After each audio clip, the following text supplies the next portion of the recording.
So then we started coming up with like creative things like I fuck another Jamie or I fuck another Jess. So I have sex with another boy called Jess and he has sex with another girl called Jamie. Like that's where our fantasies sort of, you know what? I'm going to bring up the list. Give me a second.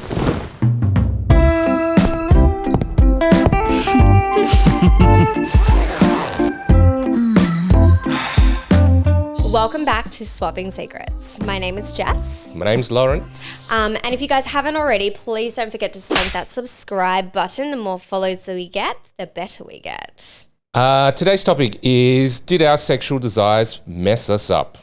We're going to be doing a bit of a two-parter, but what we're going to be going over today is sort of turning the mics or the conversation a bit more inward. You know, we talk to a lot of guests or we talk about a lot of things that we see. And oftentimes we don't talk about our journey in the club and why we started things and what's going on and what's happened that got us to this point. And the funny thing is we do have these conversations, but usually on other podcasts or other media appearances, but not directly with our own audience. So we thought it might actually be nice for our own audience to hear a little bit more in detail about some of the things that got us here. I know we do share things on episodes that are relevant to us, but more as a whole thing of how we got here. So the way this is going to work over the two parts, so the first one is we're going to be just obviously talking about ourselves and responding to questions that we've received on social media. And then the second episode is going to be voice messages from friends and people in our online members area. If you haven't already, go check out the online members area on oursecretspot.com.au. Yes, and we do have quite a few of them to go through. So that's why we've split them up so we can make it extra juicy for you guys to listen to. So after we've answered some of our audience questions, Gabe has come up with a really fun game called Come Again. Come again? Yes, that exact phrase. Oh, that's the name. Yeah, pretty much. And so again, as always, we never know what's happening. So you guys will find out when we find out. And it's spelt exactly how you think it's spelled. The best way possible. But K-U-M-E with an inflection. Cue me. Sounds like a food. No. Perfect. Well, let's jump right in. Are we going to audience questions first? Like that's the deal? I thought I might read you one and then you can read one. Yeah? Does that sound good to you? Yeah. Amazing. All right. Let me bring up my little prompt sheet. So a lot of these came from our Instagrams. So thank you so much. People. Because I did kind of blast it over all 5 of our Instagrams. So yes, thank you. Much help. Let me bring it up. Give me a second. All right. So to kick us off, we have Chris_MC80. What's more intoxicating in swinging for you both? The touch of someone new or seeing your partner desired by others? Ooh. I think mine's the latter. Seeing my partner desired by others. Because I think, like, I see that value in him as well. So then if I see that in someone else's eyes, it's kind of that compersion tickle. It kind of, like, ignites that little fire inside of me and I'm like, oh, I'm lucky. Like that little... Yeah. Because I like touching people, but I'm also, if people know me, I'm not very touchy. Like, I don't do hugs a lot and stuff. Like, I'm not that touchy person. So I think it's definitely the latter for me. I'm going to be a bastard and sort of flip the script on this a little bit. So actually, my answer for those specific questions is it depends on kind of my mood and where we are and what is kind of happening on that day, you know, like where Saturn is in relation to Venus, all of that. Astrology plays a big part. Yeah, whilst I enjoy like when I see, you know, guys sort of drooling over Michelle, what I actually like the most is when I can see Michelle is building a connection with someone and it's getting along. They're getting along and things are sort of escalating. That's to me like the most exciting stuff. Like it's sort of like, ooh, look at this. And you know, it happened as recently as a New Year's Eve and I just felt like I was just there as this spectator and I was watching a tennis match of the conversation. I was like, oh, look at them getting along. Look at this is great. And, you know, that's with men, women, whatever. I can confirm that too, because I met your wife at the party Yeah. and whatnot, and we were having a bit of a flirt because she was showing me your wedding photos, and I could see you standing there being like, So yeah, that for me is probably the most intoxicating Titillating thing. Yeah. Yeah. Well, I mean, you still answered the question. You weren't being a bastard in that one. All right. Second one is, sorry, I don't have my glasses on. I need to zoom in. JRichmond_88. How would you approach your partner about stepping into the lifestyle? Assuming if your partner's not in the lifestyle already. I think this is a little two-parter. Like, how do we do it, or how did we do it? Okay, well then I'll explain. I've talked about this before, I think even on the podcast, about my recommendations for how to bring this up.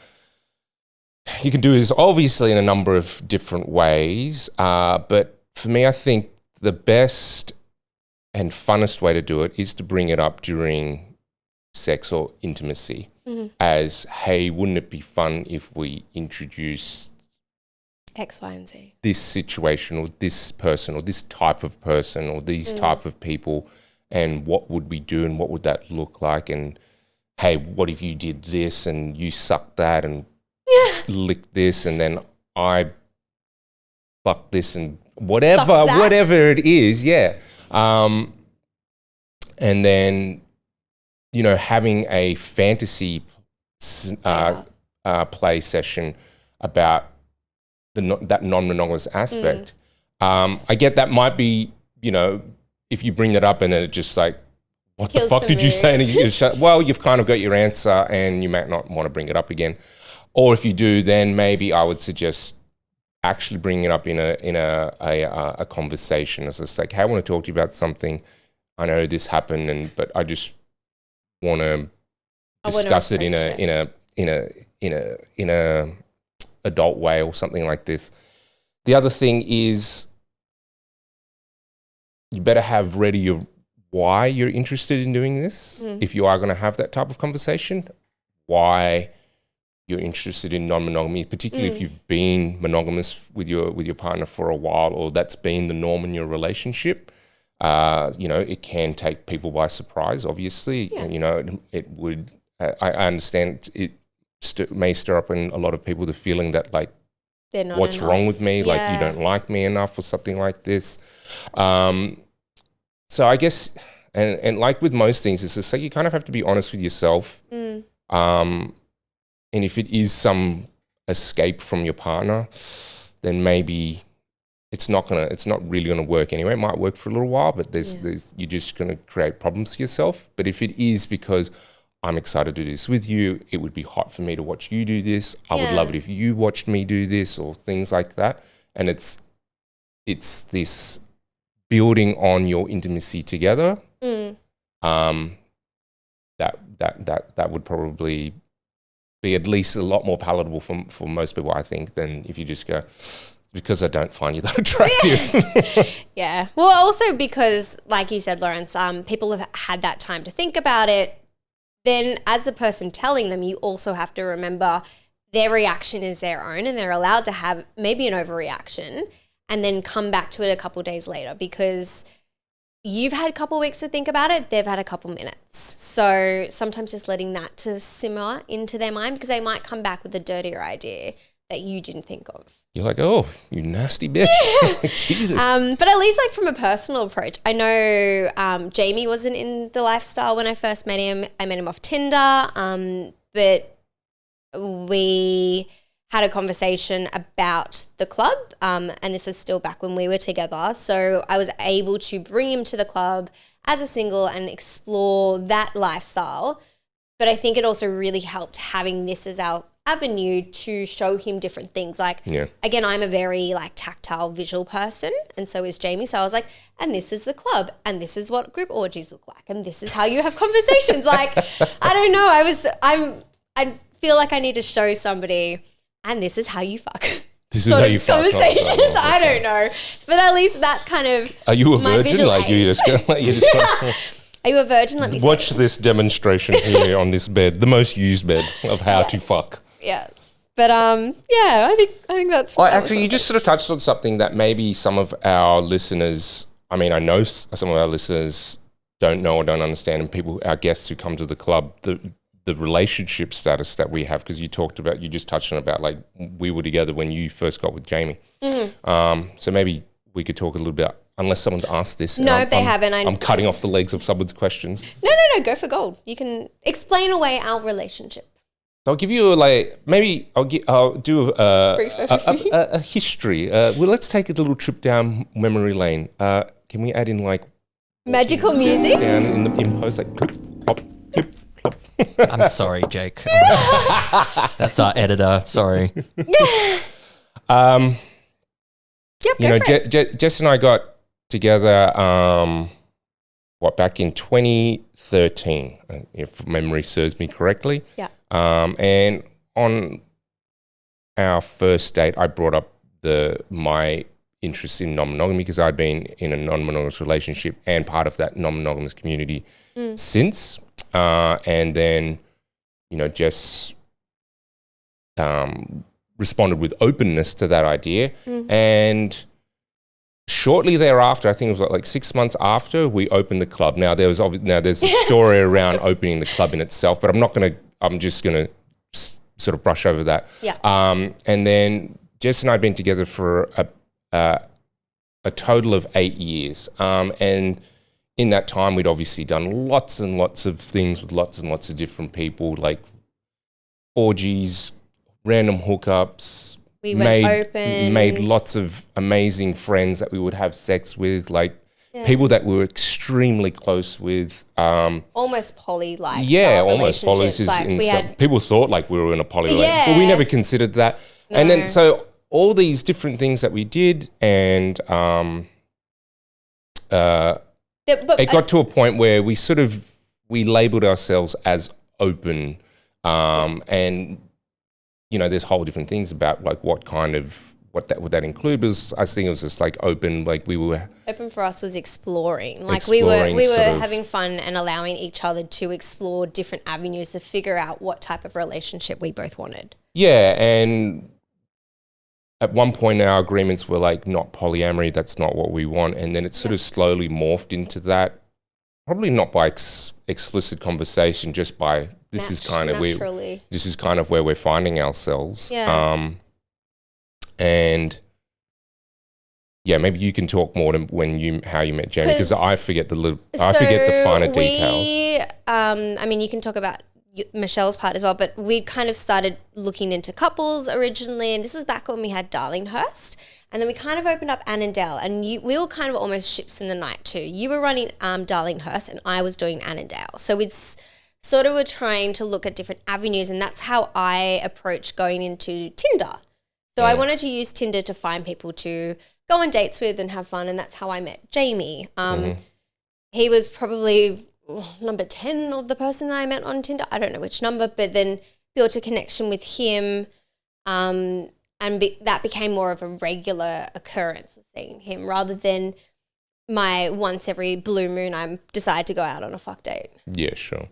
And I'm not sure, I can't quite recall the exact the timing of when we met our now respective husbands and wives. Husband and wife, not multiple. But, I met Michelle, and then we sort of got into this boyfriend-girlfriend situation with each other, and look, actually, it is also obvious to say that Jess and I are no longer in a romantic relationship, so there was a breakdown of that relationship.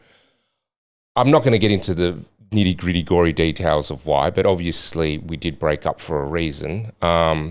From my perspective, there were things that I did that I'm not proud of, which directly contributed to that breakup. But we still had OSS together, and we decided that we had so much love for the company together. So we thought we just have to make this part of our relationship work, even though romantically we're moving on. I will say we were very fortunate though. We had COVID during that time, so we had a really good downtime separation section where things weren't like we weren't having to be face to face all the time. So I think that really helped us continue to have such a strong partnership as business partners. Yeah. But you'd met Michelle. And I met Michelle, and we'd sort of been becoming boyfriend and girlfriend throughout this time. And then they were very cute, by the way. I remember, oh my God, I have to jump in because there was this one time we're sitting on the couch. I swear to God, they were like schoolgirls and schoolboy. They're like, you're so cute. Like that sort of stuff. Oh my God. Anyway. Sorry, added that note in. Just a little flashback memory that I can remember on the couches, but continue your story. And, obviously there was a breakdown of our relationship and Michelle had her other things going on, and then there was to and fro there, and we got together formally, and then, and then you and I have just been working on this business together as business partners for the last 5 years now, I think. Going on 6? Going on 6 years now. It'll be 6 in March. Yeah, so we're almost getting to the point of like we've been broken up longer than almost as long as we've been together, and one day that date will come that we've been apart longer than we've been together. 2 years away. In 2 years, we will officially be 50-50. Not that I'm counting down. It's not like I've got it marked on the calendar. It's like, yay! But it's just like, that's... May I also add, as an outsider perspective, it was like not really that perceptible, because I knew you guys were together when we first started coming to club, probably, 2016, something like that. And then when we, came back, in after COVID, it didn't seem like there was much difference. You guys maintained a very... good relationship. We made a conscious decision not to make a big deal out of it, but I think probably in hindsight we should have made some kind of announcement or just said like, hey, just so you know, we're not together. I don't know, and I don't even know there was, because it does there was a bit of confusion, and still to this day, like some people still think that we're together. Like, where's Jess? Like, it's like, how's the baby? And I'm just like, you mean her baby? Yeah, I've had a few people ask if my son is like Lawrence's. Yeah, because we had children around. We had children a month apart too, which again was not planned. Like we did not plan to have kids that so would be close a weird together. Conversation all have together. Can you imagine? Like, are we all synced up here? So, but also, quick aside, just for anyone listening, please don't come in and ask if Michelle is the new Jess, because that really is irritating. What? I've never heard that. People do this, and it's just like, even the staff go, ooh, this is a faux pas. Oh my God. That's an automatic ban, isn't it? Yeah. That's very like... You're the new Jess. It's time to leave. I'm so sorry. That sucks. Oh my God. Poor thing. So naturally that frustrates Michelle. I bet. Especially even after all this time. It's just like, don't people know? Yeah. Michelle is my wife. We have a son together. You do indeed. We both have sons. Yeah. We're both very fortunate. So yeah, that was a very, very short history of us. Of the Jess and Lawrence show. 12 minutes. A 12-minute segment of talking about Jess and Lawrence. Well, 8 years condensed down to 12 minutes, I think is pretty good. You did really well. That's impressive. Yeah, it was very good. Well, just to slide in, before we get all juicy and wet, I thought we might drop in one of our sponsors. Gotcha. So Flirt Store, Flirt Adult Store, not only do they sponsor our amazing parties and give us the most sexiest and naughtiest toys, but they are also giving all of our wonderful customers 15% off. Secret 15 is the code that you use on your checkout, and you will receive the 15% off, and they ship Australia-wide. I actually know this because I ordered something from Flirt last night. Yeah, so head to flirtadultstore.com.au, use the code secret15.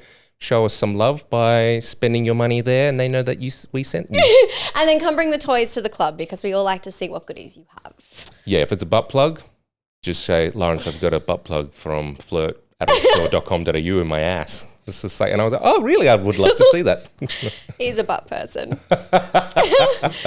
But before we get too derailed, let's jump back into our audience questions. So from the _Roman_Sicilian, does the lifestyle often get overwhelming for you? It's hard to not swing once you start. Does it get overwhelming? I think maybe it's more of a, because we're here so often, at least how I'm perceiving this question is, because we're here so often, does it sometimes just become so overwhelming because we're always here and always in the atmosphere and the vibe? Honestly, no, it doesn't feel like it gets overwhelming, but I do get nervous still, if that helps. Like it's not overwhelming, but I still get sometimes the new feeling nerves. Like if I'm starting to embark on a couple or a single, I'm a bit like, ooh, I've got to remember how to do this again. How do I walk? I'm going to be a bastard again and sort of answer it a little bit differently. Yeah. No, I don't get very overwhelmed in this environment anymore, obviously, particularly in OSS, but even at other parties or things, I don't get particularly overwhelmed or I do sometimes get a little bit nervous, especially if like there's like, oh, maybe we might be playing or like hookups or something might be on the cards, but not about just being in the environment itself. Sometimes where it does cause a little bit of overwhelm is just like, I suppose, in my relationship with Michelle, where it's sort of going to work is not just like me working in an accountancy firm. You know, I'm going to be in an environment where people are flirting with me, there's sex happening, there's, you know, reasonably temptation in my face all the time. And she's, you know, like, you could totally understand like why this might be like, I'm at home, like I'm being mum, and you going to work is going to work, but you're in this sexy adult environment and that's not happening for me. So that can be a little bit like jarring. Not jarring. It's just something to sort of keep managing and keep reassuring about. It's just like when I'm at work, it's like, this is work for me. If it helps Michelle, he really is in work mode when he's at work. Like Lawrence has it's 10 o'clock. Bye guys. I'm out. Bye. And honestly, I do the exact same. Like sometimes I look at the clock and I'm like, oh, it's 10:30. I'm going home. Bye guys. And it could be like orgy is happening on the most used bed. And I'll look down and I'm like, all right, bye guys, bye.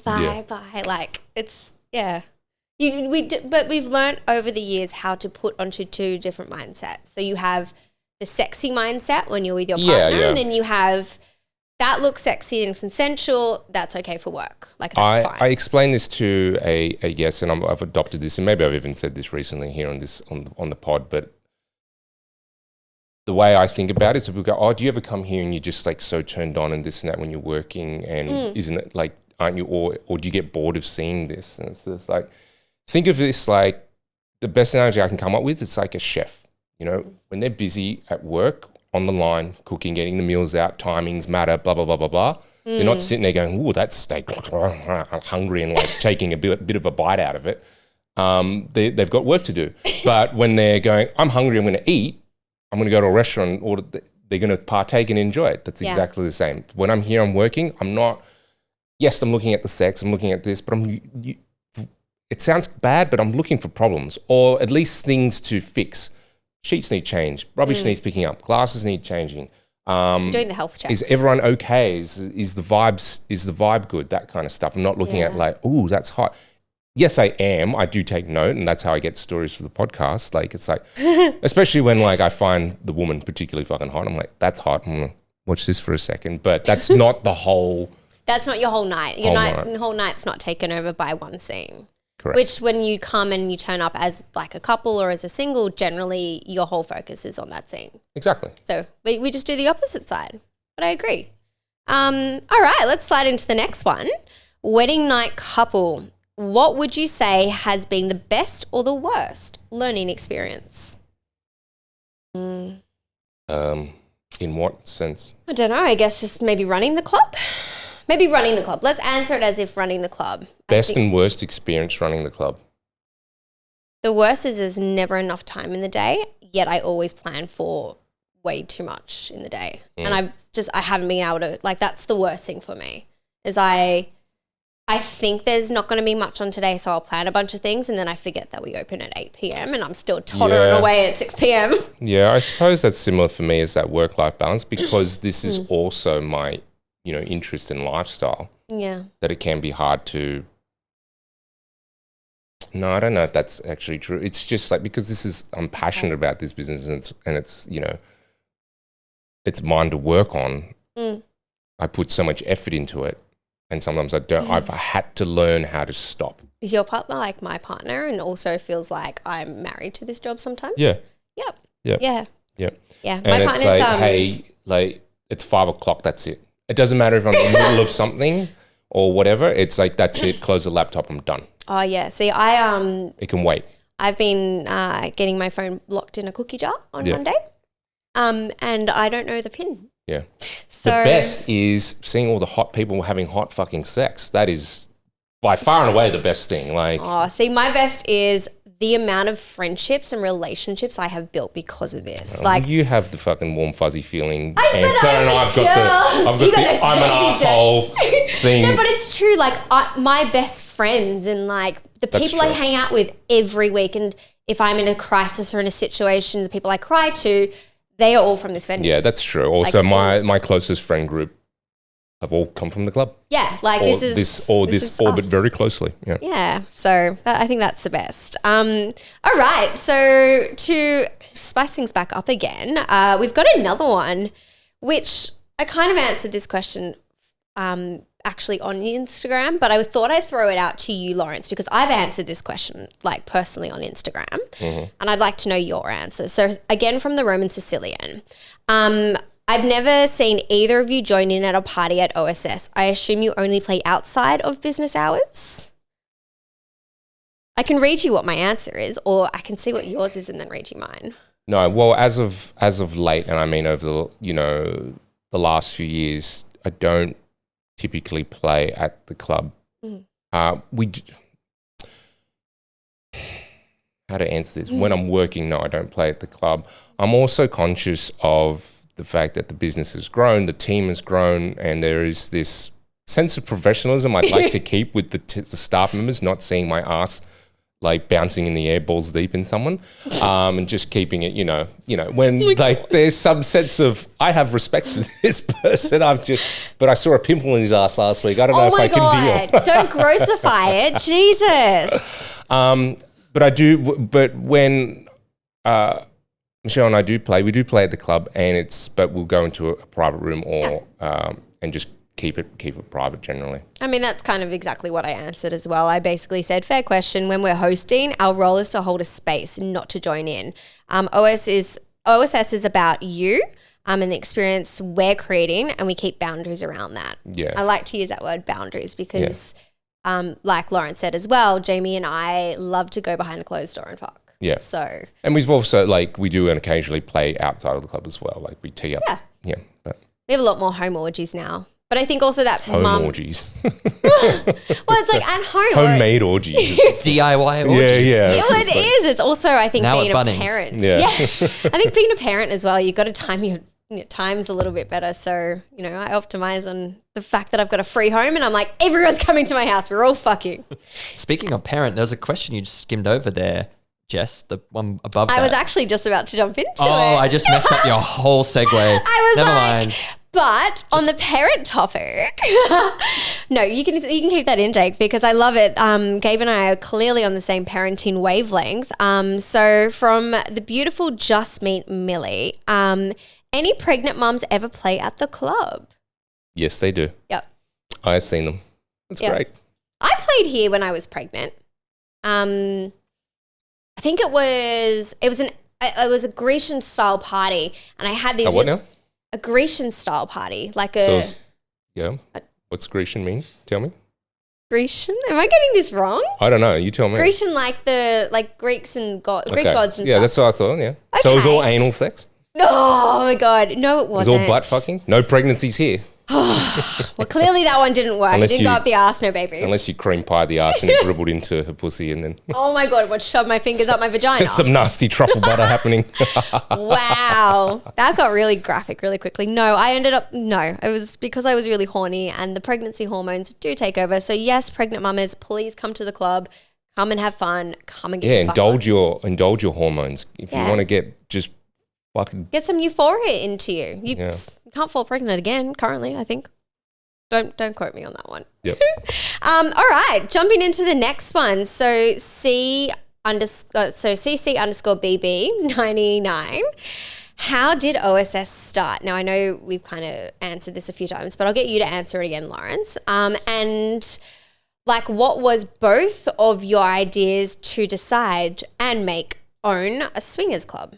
Okay, so OSS was born maybe a couple of years before it actually opened, where I was part of, the non-monogamous lifestyle swinging clubs and stuff like that. And I'd always been interested in the adult industry, and even as a teenager, I thought one day it'd be cool to own a brothel. Maybe that was just teenage boy shit. But as I got into this, I just go, oh, this might be fun. And I went to the club that was here in Sydney prior, and I didn't rate it very highly as a venue itself. Like, I met some nice people there, that was fine, but the venue itself was just a bit drab and not well maintained. And I thought, surely this can be a little bit better. And that's where that was the actual the start of the idea. Hey, like, maybe you can open my own one. I had a little bit of money saved up, and I thought, well, maybe you can invest this money. As I just spoke to, like, I met you, and our second date was going to IKEA, just like fantasizing about all the things that you would put into the club and how that would look. So we did the walkthrough and just go, that would be that kind of thing. And then it was a great date, guys. Do an IKEA date, honestly, because we had meatballs at the end and then we got sex. It was fantastic. I put the idea out there, and actually it was a conversation with someone we know, Michael from Red Heaven, where I was telling him about the idea, like, what I was hoping to do. And he said, I might have someone who might be interested in talking to. They have a property that they're looking at doing something like this with. Sure. So we set up a meeting, we met this person, and it was very quickly decided to say, sure, let's work together. I've got the property, you build the business, and let's make it work. And that was in 2014. That was December 2013, January 2014, and March 21st, the 1st of March 2014, our secret spot opened its doors for the first time. It was in Darlinghurst. It was a 2-story terrace that had been converted. It used to be a brothel, then we turned it into a swingers club. And that was the start of OSS. Yeah. I remember them. Do you remember them painting on so we went and got the logo done. Like, we paid somebody to get the logo made up for us. And I just remember seeing them painted on the wall before we did the big mural. Yeah. I still remember. And we were as unprepared as ever possibly managed. We were still nailing things to the wall and painting walls 2 minutes before we opened the club. And it happened to also be Mardi Gras night in the middle of the fucking city. Yeah. We really did a number on ourselves. But again, it was a really good learning curve for us. But all kind of started with Lawrence, and then we've kind of pushed it up and kept it running. Yeah.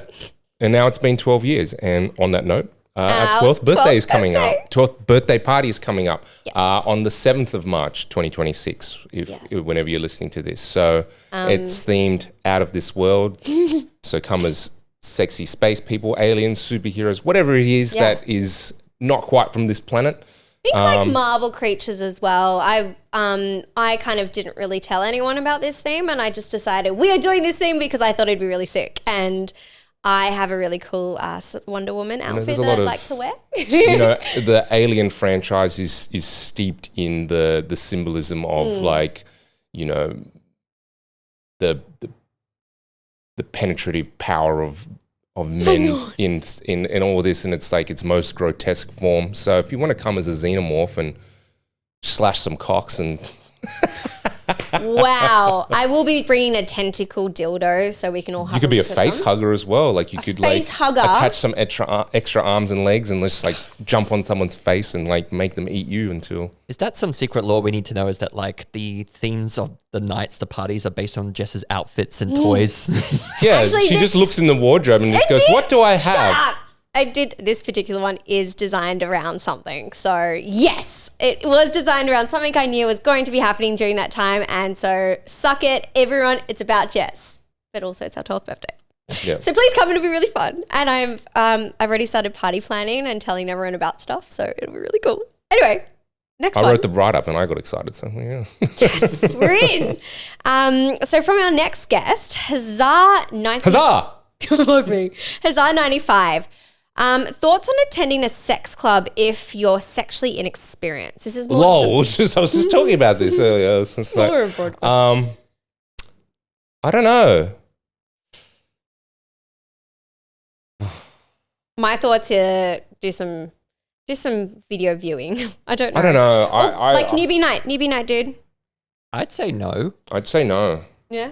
I was like that. If you want an outsider perspective of someone who came to the club after having more sexual experiences before coming to one, I think that prepped me a lot better for the club experience. Yeah, that's fair. Okay. Yeah. Cool. I think, the eyes have it.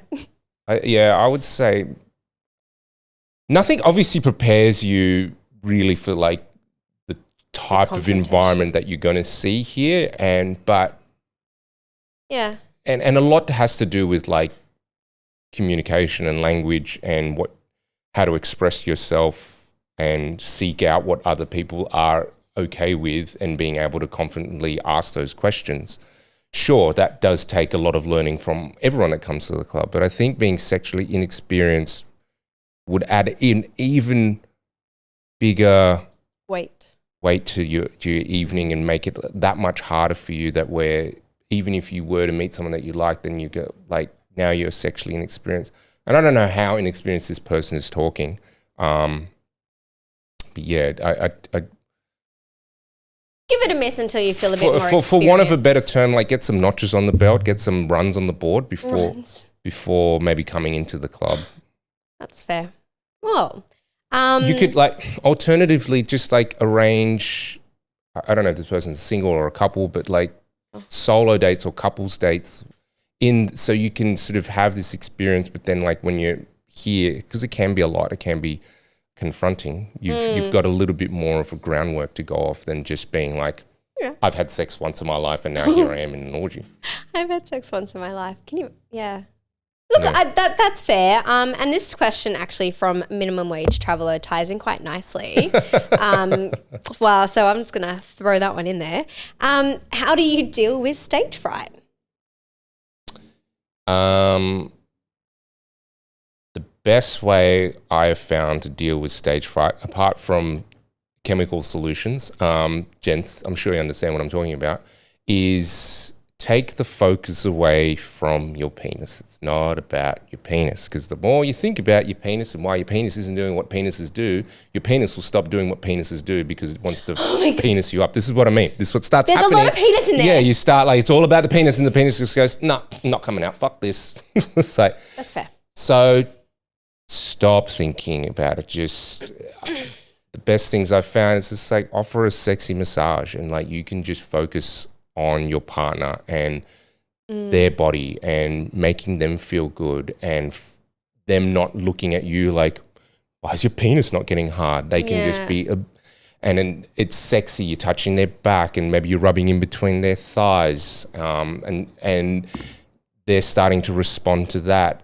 And they're responding to you in this sexual way that doesn't involve your erect penis. Yeah. Right? And for me, whenever it's happened, it almost always comes back because I'm not worried about how it's been perceived or anything like that. And I can just sort of breathe my way through it and just sort of enjoy giving that pleasure and seeing their response. Nice. I don't know. Girls, just live it up. And also, like, if the people just say, "No, you haven't got a hard dick," and walk off. Sometimes some people just look. Some people are here to like. Some of the women are just like, things. Yeah. I'm like, I'm not here to make you try and work through some shit. Get it up or get out. That sometimes happens, but okay, that's not the person for you. If you can, just say, "Hey, this is." Just let them know. I'm turned on. This is hot. You're hot. This is just all a bit. It's not working. I'm a little bit overwhelmed. Can I do X, Y, Z? This is what I'd like. Have you named your penis? No. You could have been like, Mr. Percival's just not working today. Don't ask me why I told it was Mr. Percival, but I don't know. Just brighten the mood up a little bit. Mr. Percival. Some old English butler. I think I got my coffee from Mr. Percival. Anyway, next question. This is from Anonymous, but what is it like to dress down naked in front of randoms and like-minded people in the club to start having sex in front of everyone? Can feel awkward at first. You're sort of like, oh, you have that like, oh, I'm not happy, especially you got like, I'm not happy about this, I'm not happy about that. After a while, it goes away. I found like just, especially once you start having sex, you just sort of like get into that moment and just like start fucking and doing your thing. All those insecurities disappear. I'm not an exhibitionist, so I normally, if I'm behind a closed door, I'm happy to strip down. Yeah. But then again, I think being a female as well, I wear a lot more lingerie, so I'm a lot more used to being dressed down anyway. And if anyone's looked at my Instagram, I'm sure there's a bunch of tits out there. So, I'm not too afraid to be naked, but having sex in front of people, for some reason, I have this like barrier that kind of pops up.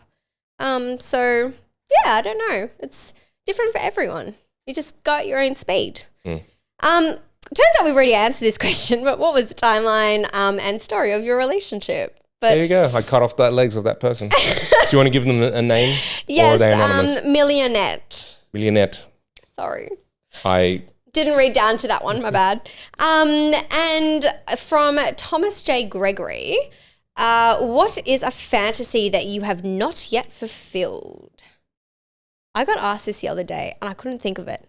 I feel like we've talked to this on the previous episode and I think Lawrence mentioned what his was. I don't think you did, Jess. I literally don't. So Jamie and I have this thing, we call it our sex bucket list and we share it in our notes and it's things that we've already done before. So like an MMF or having like a gangbang or having like 3 girls, like that sort of thing. But we got to a point where it's like, well, we've tried all the things that we really wanted to try. We've like figured out what really works for our relationship.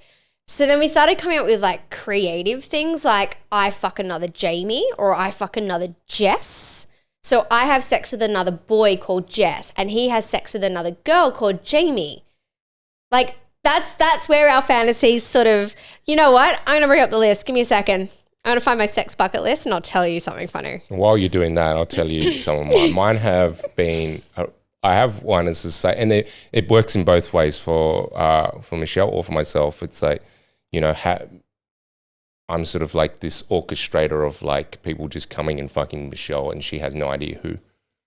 Oh yeah. It's just like a conga line of gents.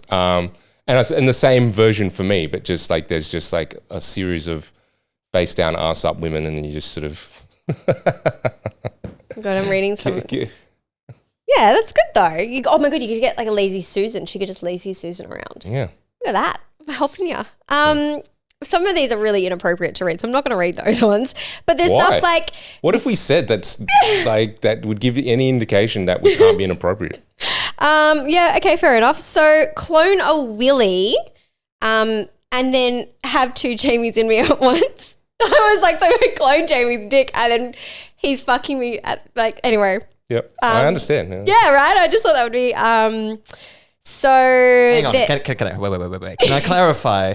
Is it just like a inanimate penis? Yeah, or is so it it's like to someone else? An actual clone of Willy toy. So Jamie would stick his. Oh, you see what I'm getting at? Yeah.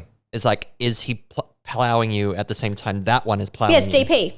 But with another person attached with it. Yeah, it's a strap-on. Make it a strap-on version. Like a strap-on Jamie. There you go. You can add that to bonus points. It's like you're welcome, Jamie. Yes.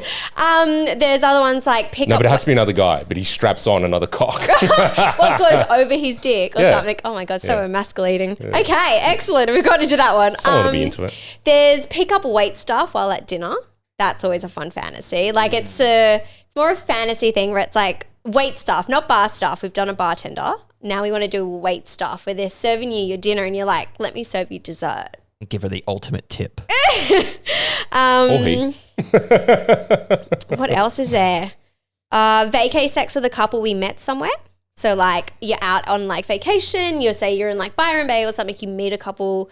Byron Bay is probably the place you're going to meet them, but yeah sure. It's actually, the reference is Byron Bay in case we needed pointers and tips. So something Where like are the that. most sexually non-monogamous people likely to be? ChatGPT says Byron Bay. Yeah. And we've actually done that fantasy. We did Couple this. of times. Really? Yay, Nice. Once in Rome, which Once was in pretty Rome? sick. with the Roman Sicilian? Exactly. I asked them to message To in. write in. And another time in Barcelona. Nice. International Saxon. And then other ones where it's like coming without touching either your penis or vagina. So having that like massage, like things where it's like real, like we sat down. There's like, I'll show the phone. There we go. The list goes on. That is It's a lengthy list, and it's actually now shared with a bunch of our friends. So we kind of started getting our friends in on it who we have sex with regularly. And so now everyone's got to add in. So sometimes I can see people have added notes and shit into it where it's a bit like there's a sexy scavenger hunt. So find a new spot to turn yourself on each time. So like people are just, anyway, that is my list and that is my fantasies that we're trying to fulfill. So we're getting through it slowly, but with other people, clearly.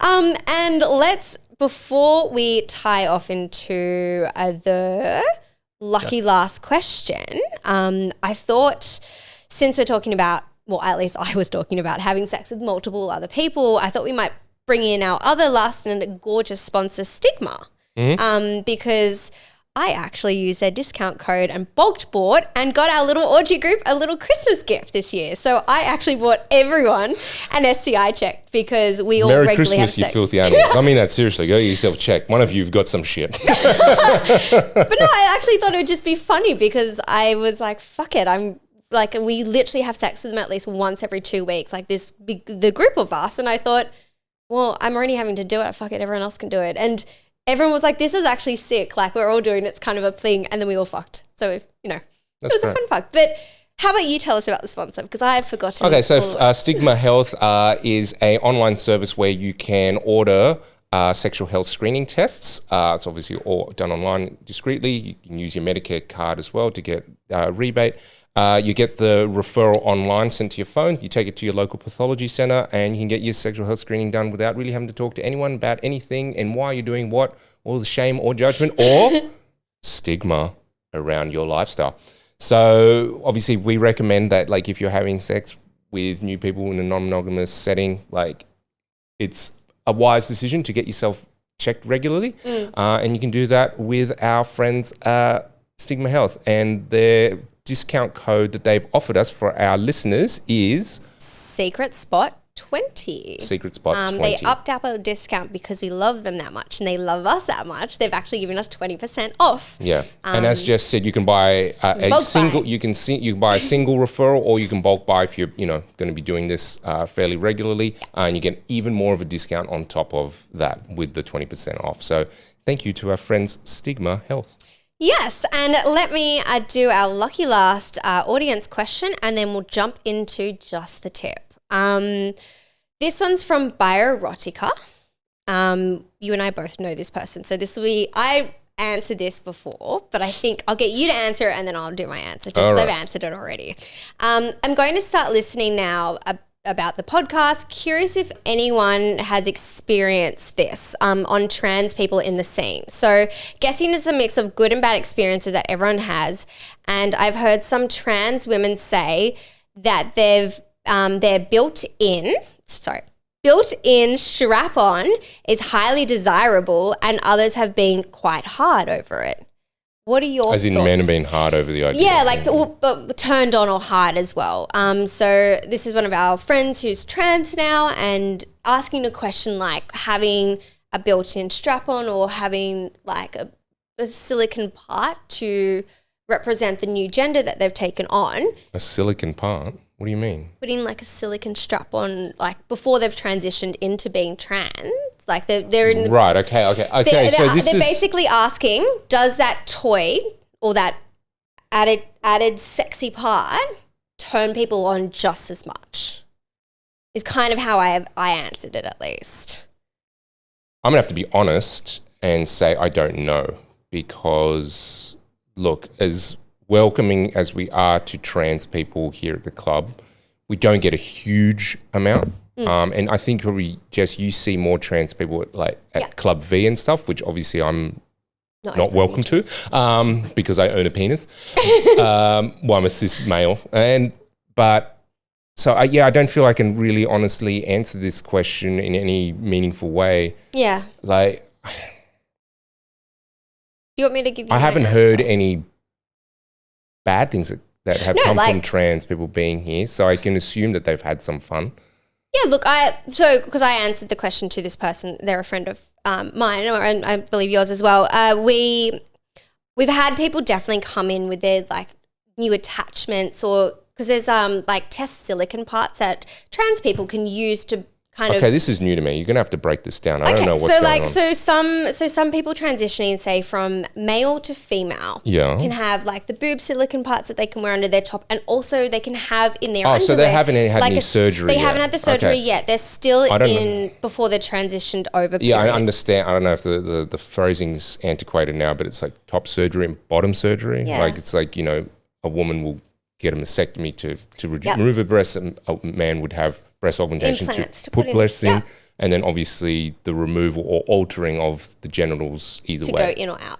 Yeah. So we'll say in or out, basically. You've already got your little outies. But yeah, but they've also, so what has happened, they've now created these. If that is not correct, please mention in the comments like what it actually is. I actually am curious. So basically this, because I've seen a few of them at the club as well. So some of the Club V is a perfect example. Some of the Club V patrons will bring silicone penises as like, so this is woman transitioning to a man? Yes. Or a man transitioning to a woman? So woman transitioning into a man, and it's like they can put it into their underwear. I'll send you the documentary so you can watch it as well. Because there's a documentary. Great. This is where I learnt about these particular silicone parts that you can purchase, and you can actually get them from sex stores in Australia now as well. So the women or the men the parts you can get, some of the women who have used them at Club V have actually been like, this is almost better than using a strap-on, because that person's feeling like they're embodying that part already, and it kind of helps them mind and body and soul transition a little bit, from my understanding. So it's they start to feel as an extension of their own body. Yeah, like they're starting to represent that. And it's also, I've seen men that are transitioning into women who have put, it's almost like I'm going to say a shield, but I don't know if that's the right word, but a shield over their penis to make it look and appear like a vagina. So it has that vagina element on the outside. Yep. And they actually feel real. They took it off and let me touch it. It was really nice because I was curious, and as if you wouldn't be, I want to touch this vagina bit that you've got down there that is like almost attachable, and you can take it off here. It was great. It was actually fantastic. But it's now becoming easier for trans to just have that sort of element to make them feel a bit more comfortable. Okay. That's just a comfort level. But yes, I answered the question and said, yes, like it can be a turn on. I think it's still such a new thing, especially even with all the education in our generation and just everything that's been out there. I still think it's so fresh for people that some people just don't know what to do with it yet. Yeah. I will just close on one little bit about coming to the club as a trans person. It's just, we do get asked a lot. And our response is usually along like this. It's like, trans, whatever, are welcome. However, we do have recommendations on events that we host that are probably better suited to you as a person, because of the demographics that do come to the club, and just being realistic about who does come to the club, and the sort of the themes and the way we try to sort of have that inclusivity across our events as a whole, rather than every single event. It's not to say you're not welcome, but you'd probably have a better time at other events. Does that make sense? Yeah, we have more gender fluid events that help you fit in and basically shine in an environment that you're already used to, already experiencing. So it's already nerve-wracking as it is to come to a swingers club. So we want to try and make that as comfortable as possible for every person. So we've tried to cater to all genders, sexualities, and lifestyle choices. Yeah. But let's jump into Gabe's surprising come again, just the tip. Yeah, guys, welcome to Just a Tip. Come again, and it's spelled exactly as you think it's spelled. This is a little Q&A from me to you guys to basically quiz you on the opposite person to see if you were listening. Oh, fuck me, all right. Yeah. Alright. Jess's worst nightmare. Yeah. Memory of a goldfish. Yeah, this is why I chose it. It's just for extra comedy. So I'm going to ask probably about 5 or 6 questions each and I alternate. All right. Okay. So Jess, first question. Yeah. And this is all from what we've just discussed. Oh, shit. All right. Okay. Nothing outside of it. I've been writing them as I've been hearing the answers. Jess. I was wondering what you were doing over there. I was like, what the fuck's he writing? Yeah. I'm just typing up my novel. What's the matter? What do I have to? Okay. This is an easy one. It starts easy, it gets harder. Okay. First question. What year did you and Lawrence first get together as a couple? Oh, 2013. Ding ding. Well done. Winner. Can you add in a ding ding, Jake? I know it's extra work. You don't have to if it's too much. Don't worry. I'll do the sound effects. The other sound effects is bow bow. So you can just add my ding dings and bow bows. Yeah. Okay, cool. Lawrence, does Jess prefer the touch of someone new or seeing their partner with someone else more? Sorry, who's Jess? Come again? Seeing her partner with someone new. Ding ding. Yes. Good job. Jess, what does Lawrence have to keep reassuring Michelle about in the context of being at the club/work? That he is here in his work brain, essentially. And even though there is that flirtatious stuff happening at the club, that he is here basically working and the flirtatious stuff is just being polite, essentially. Ding I think ding. I rounded that up a little bit. Good one. Perfect. Lawrence, what number date was Jamie to Jess in terms of Tinder dates? Can you rephrase the question? What number date? What? Can you call a friend? In terms of Tinder dates that Jess went on at the time before meeting Jamie, what number date was he? Oh, I don't know. Bow, bow. It was 10. Well done. Yes, I remember. Go Jess. Jess is winning so far. Jess. Oh, fuck. What job does Lawrence compare working at the club to? Chef. Ding ding. He uses this a lot though, so that's an easy one because Lawrence also, little insight, loves food. Yeah. Who doesn't? Who doesn't? Right. Especially eating ass. Anyway, moving on. Oh my God. Lawrence, what does Jess find as the biggest challenge with working at the club?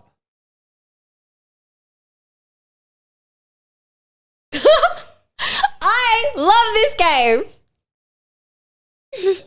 Yeah, Lawrence, what's my This biggest? is not going as I expected. Biggest challenge. Come again? Oh my Can God, you answer the Lawrence. question one more time? What is the biggest challenge that Jess finds with working at the club? Fuck. It's on the tip of my... I can feel it there. You almost answered the exact same thing.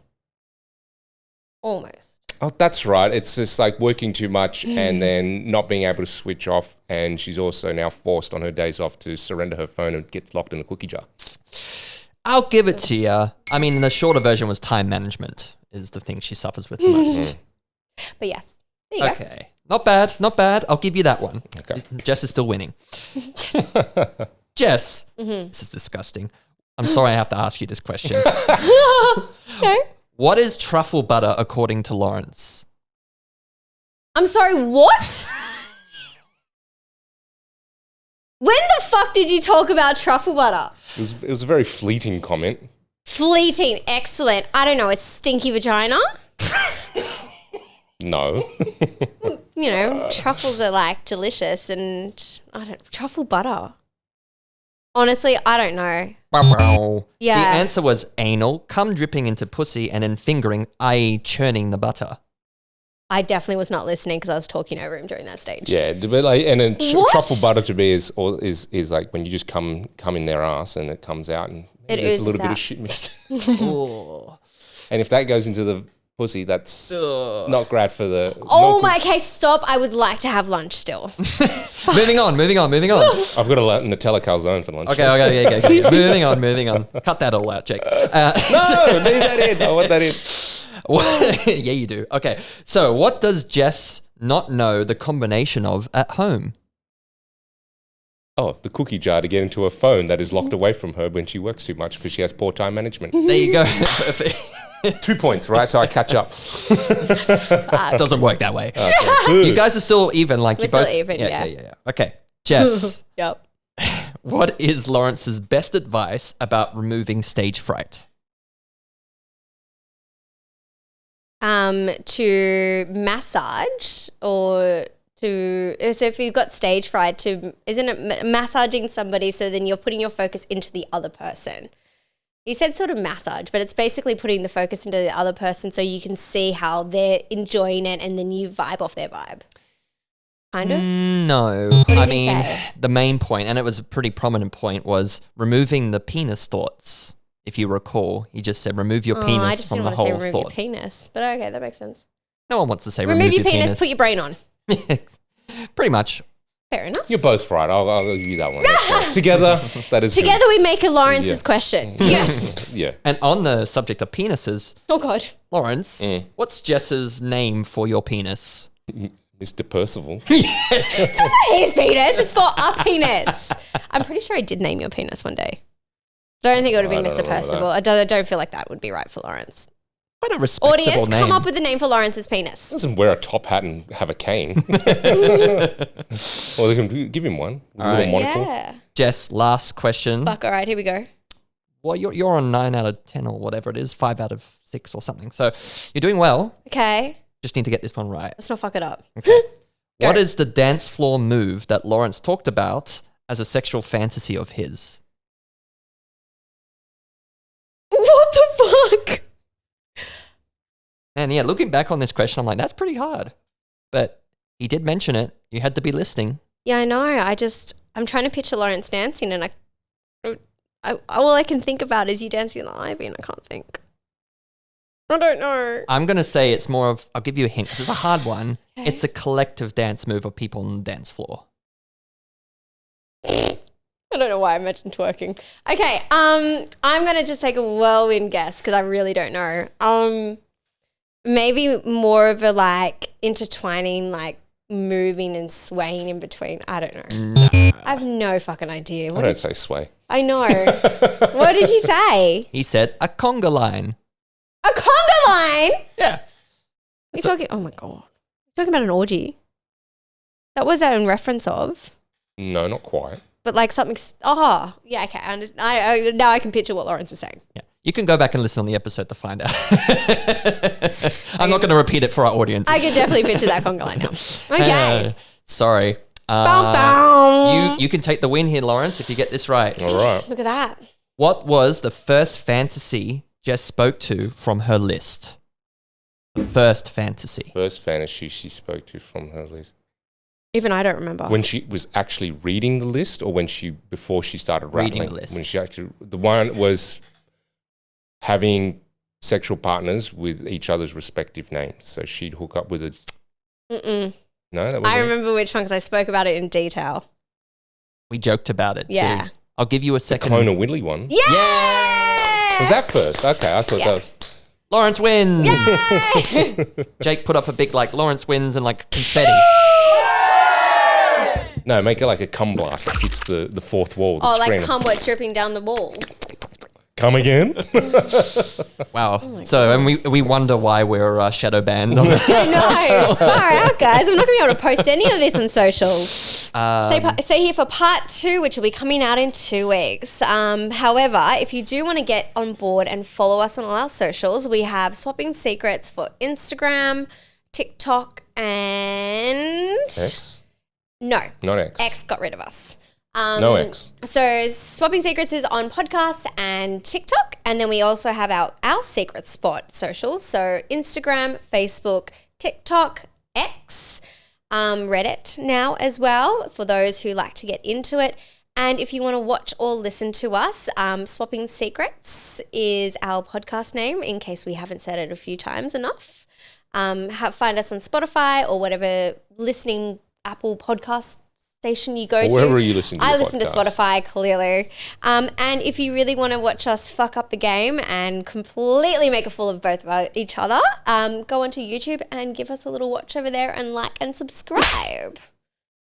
Thanks for joining us. Send us a message or a DM, voice message if you want to get in touch and ask something. We're always happy to hear from you.